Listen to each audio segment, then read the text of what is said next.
ഇന്ന് പുലർച്ചെ 12:30-യോടെയാണ് അമരക്കുനി മേഖലയിൽ മൂന്നാമത്തെ ആടിനെ കൂടി കടുവ വേട്ടയാടിയത്. തൂപ്രയിലെ കേശവൻ എന്ന ആളുടെ ആടിനെയാണ് കടുവ പിടികൂടിയത്. ആടിനെ കൂട്ടിൽ നിന്ന് പിടിച്ച് വലിച്ചുകൊണ്ടു പോവുകയായിരുന്നു. വീട്ടുകാരായ കേശവനും ഭാര്യയും ആ സമയത്ത് കടുവയെ കാണുകയും ചെയ്തു. ഇവർ ബഹളം വെച്ചതിനെ തുടർന്നാണ് അടുത്തുള്ള ആളുകളൊക്കെ ഓടിക്കൂടിയത്. സമയം 12:30 ആ സമയത്താണ്. ശബ്ദം കേട്ടിട്ടാണ് നോക്കിയത്? ശബ്ദം കേട്ട് ഞങ്ങൾ വന്ന് നോക്കി ആടിനെ പിടിച്ചുകൊണ്ട് ചാടിയത്. ഒരു ഒച്ച കേട്ടെ ഞങ്ങൾ ചാടി വരുമ്പോൾ ആടിനെ പിടിച്ച് വലിച്ചുകൊണ്ട് പോകും ഇതില്ലേ. കാരണം ചേട്ടനും പുറകെ പോകും എൻ്റെ ആടേന്നും പറഞ്ഞുണ്ട്. അപ്പം ഞാൻ ചെന്ന് ചേട്ടനിങ്ങനെ പിടിച്ചുകൊണ്ട് പോകുന്നു. ഇതിന് പിന്നാലെ വനം വകുപ്പ് തെർമൽ ഡ്രോൺ ഉപയോഗിച്ച പ്രദേശത്ത് നിരീക്ഷണം നടത്തി. തെർമൽ ഡ്രോണിലും കടുവയുടെ ദൃശ്യങ്ങൾ ലഭിച്ചു.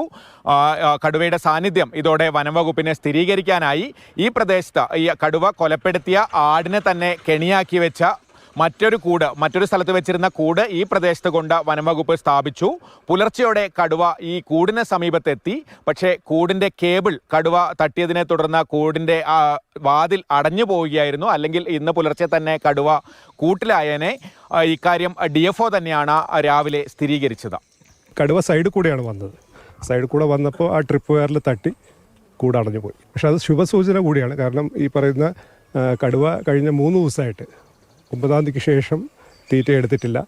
ഇന്നലെ രാത്രി കൊന്നിട്ടേരെ വീണ്ടും തേടി വരാൻ സാധ്യതയുണ്ട്. എന്തായാലും കടുവയുടെ സാന്നിധ്യം ഉറപ്പിച്ചതോടെ വനം വകുപ്പ് തെരച്ചിൽ ഊർജിതമാക്കിയിട്ടുണ്ട്. ഡോക്ടർ അരുൺ സക്കറിയുടെ നേതൃത്വത്തിലുള്ള മയക്കുവെടി സംഘം കടുവയ്ക്കായി ഇപ്പോഴും തെരച്ചിൽ നടത്തിക്കൊണ്ടിരിക്കുകയാണ്. കൂട്ടിൽ കയറാനുള്ള സാധ്യത വനം വകുപ്പ് കാണുന്നുണ്ട്. കടുവ ഒരുപക്ഷെ കൂട്ടിൽ തന്നെ കയറിയേക്കാം എന്നാണ് കരുതുന്നത്. പക്ഷേ മയക്കുവെടി വെക്കാനുള്ള സാഹചര്യം ഒത്തുവരികയാണെങ്കിൽ മയക്കുവെടി വെച്ച് കടുവയെ പിടികൂടാനുള്ള ശ്രമമാണ് ഇപ്പോൾ നടക്കുന്നത്. ഷമീർ മച്ചിങ്ങലിനൊപ്പം കമൽ, മാതൃഭൂമി ന്യൂസ്, വയനാട്.